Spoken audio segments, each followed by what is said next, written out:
pajak wisata naik, para pelaku usaha siap-siap gulung tikar dan karyawan banyak kena PHK massal. Loh kok bisa kok? Iya bisa, seperti di videoku sebelumnya. Aku sudah sempat bahas bahwa kenaikan pajak wisata minimum 40% dan maksimum bisa sampai 75%. Itu nggak sehat, bos. Kok bisa? Karena kita mau percaya diri di mana sih untuk sektor pariwisata kita kalau dibandingkan dengan negara tetangga.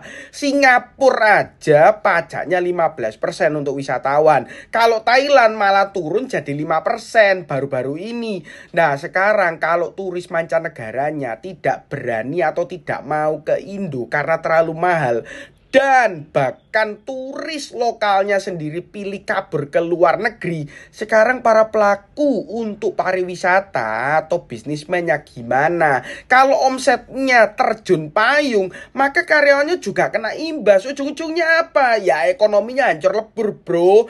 Bukannya dapat penghasilan dari pajak lebih banyak untuk tiap daerah, tapi justru daerah yang pendapatannya besar dari pariwisata terancam gulung tikar juga daerahnya.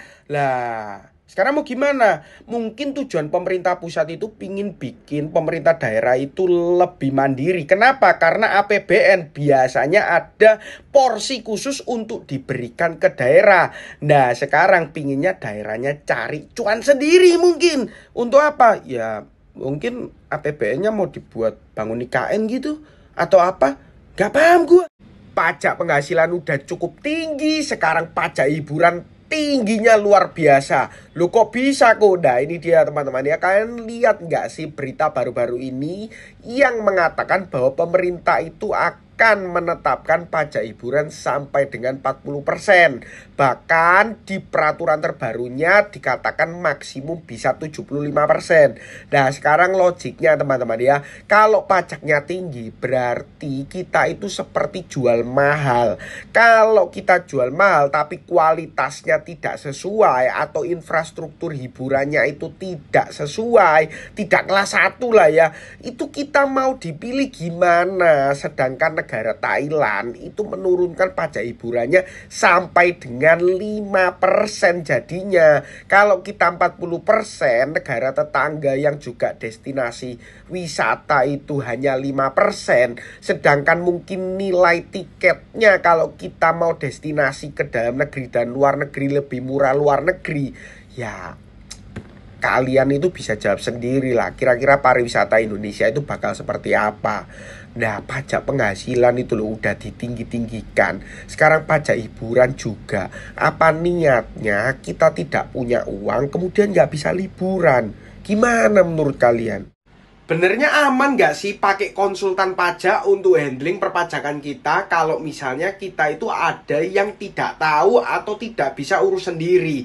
Bukannya konsultan pajak itu sekarang itu banyak ya yang punya dua kaki. Di sisi lain mereka itu bantu kita, tapi di sisi lain juga kadang ada oknum konsultan pajak yang kerjasama dengan petugas pajak untuk cari-cari kesalahan kita. Kabarnya kayak gitu kok. Bener nggak sih? Nah ini dia teman-teman ya, banyak yang tanya ke aku, kira-kira kalau pakai konsultan pajak itu aman atau tidak? Jawabannya kalian harus nilai sendiri. Maksudnya gimana kok? Maksudnya adalah pada saat kalian akan menggunakan jasa konsultan tertentu, kalian itu harus tahu kredibilitas mereka itu akan seperti apa. Dan itu bukan cuma secara lisan doang. Yang namanya perikatan itu harus disertai dengan kontrak yang jelas. Contoh non-disclosure agreement, di mana kontrak itu harusnya berbicara tentang kewajiban seorang konsultan agar tidak pernah membocorkan data kliennya apapun yang terjadi. Dan itu adalah kode etik seorang konsultan pajak juga. Jadi kalian harus mau atau kalian harus pastikan bahwa perikatan kalian itu didasari dengan kontrak dan pasal-pasal yang jelas atas kewajiban dan hak-hak kalian sebagai klien. 2024 pembayaran dan pelaporan pajak justru tambah rumit dan tambah ribet. Tidak ada kemudahan yang ditawarkan. Loh kok bisa kok? Nah ini dia teman-teman ya. Kalian tahu nggak sih baru-baru ini keluar banyak peraturan perpajakan terbaru. Dan menurutku peraturannya itu tidak beresensi sama sekali. Karena justru hanya memperumit dan membuat wajib pajak itu justru tidak ingin bayar pajak dan lapor pajak.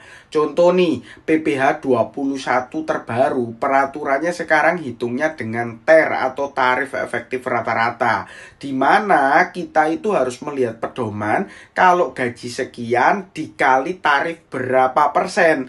Kemudian nanti dari Januari sampai November setelah dikalikan dengan tarif-tarif tersebut dihitung ulang lagi sehingga Desember kita tahu berapa yang masih harus dibayar. Toh ujungnya sama-sama aja, nilai untuk pembayaran pajak penghasilan karyawannya. Kemudian sekarang untuk pelaku UMKM, kalau dulu itu bisa bayar 0,5% dari omset, kemudian mereka tinggal lapor SPT di akhir tahun, sekarang harus lapor SPT bulanan katanya. Nah menurut kalian gimana? Orang UMKM aja mau bayar pajak aja bingung, masih banyak yang gaptek, sekarang diharuskan untuk lapor pajak sedemikian mungkin setiap bulan. Pakai kartu kredit dengan nominal yang cukup besar, itu kira-kira bakal kena masalah pajak nggak sih? Nah ini dia teman-teman ya. Banyak yang tanya ke aku, kok kalau misalnya saya itu punya kartu kredit, terus kemudian transaksi per bulannya itu cukup besar, kira-kira saya itu bakalan kena masalah pajak atau tidak? Jawabannya tergantung. Loh kok bisa kok? Iya tergantung. Yang namanya kartu kredit itu kan adalah alat pembayaran. Alat pembayaran itu berarti kalian harus memastikan jikalau penghasilan kalian yang terlapor dari segi perpajakannya itu sesuai dengan nominal tagihan kartu kredit atau tingkat konsumsi kalian.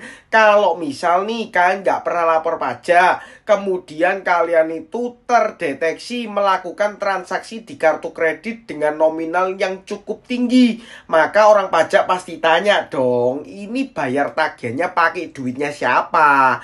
Tapi kalau kalian itu secara perpajakan lapor penghasilannya dengan benar dan masuk akal dengan nominal tagihan kartu kredit kalian setiap bulan, ya kalian nggak perlu takut. Kan uang setelah bayar pajak itu memang hak kalian untuk konsumsi berapa banyak pun. Jadi nggak usah bingung. Kalau yang namanya masalah hidup ya berakhirnya saat sudah meninggal, tapi tidak dengan kewajiban perpajakan. Loh kok bisa kok? Nah ini dia teman-teman ya, buat kalian yang belum tahu, kalau kalian punya NPWP, kalau kalian sudah meninggal sekalipun, itu kewajiban perpajakan kalian dalam hal lapor pajak itu belum selesai sampai di sana. Kalian tetap harus lapor pajak sampai dengan NPWP kalian itu dihapus. Dihapusnya gimana caranya kok? Ahli waris kalian harus mengurus yang namanya penghapusan NPWP. Kalau tidak ya lapor terus sampai kapanpun walaupun sudah meninggal.